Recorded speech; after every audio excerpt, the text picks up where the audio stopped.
আমাদেরকে আসলে আল্লাহ তাআলা সৃষ্টি করেছেন বেশি ইবাদত করার জন্যে। দুনিয়াদারি প্রয়োজনের পাশাপাশি ইবাদতকারী একেবারে অল্প একটু করে কোনো রকমে যান বাঁচানোর চেষ্টা না করে মূল আসল কাজ তো হচ্ছে আল্লাহ তাআলার ইবাদত বন্দেগী করা।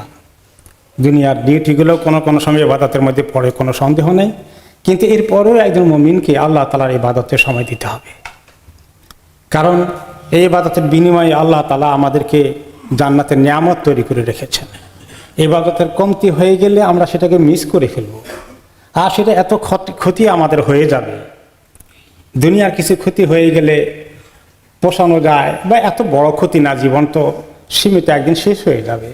কিন্তু আখিরাতের ক্ষতিটা কত বড়, সেখানে ওটা পোষানোর, উত্তরণের, পরিবর্তন করার কোনো সুযোগ কি আর থাকবে?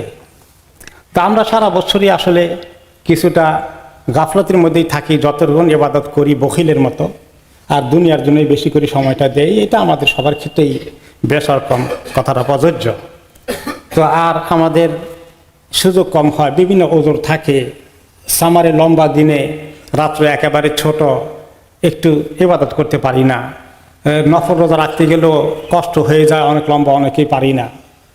কিন্তু শীতকাল আসলে এটি একটি চমৎকার সুযোগ নিজেদের আমলকে বাড়িয়ে দেওয়ার জন্য। এই জন্য একটি হাদিসে রাসূলুল্লাহ সাল্লাল্লাহু আলাইহি ওয়াসাল্লাম শীতকালকে গনিমত বলেছেন।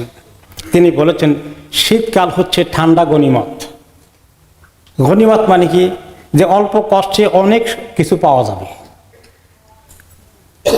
আর কারণ শীতকালে দিনগুলো অনেক ছোট হয়ে যায়,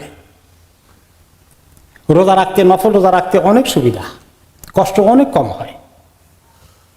এই জন্য আমরা ফরজ রোজা সবাই এই সামারে গরমকালে লম্বা দিনে রাখি, নফল রাখতে অনেকেই একটু সাহস পাই না, মনে হয় যেন পারি না। কিন্তু শীতকাল আসলে এই সুযোগটা নেওয়া দরকার।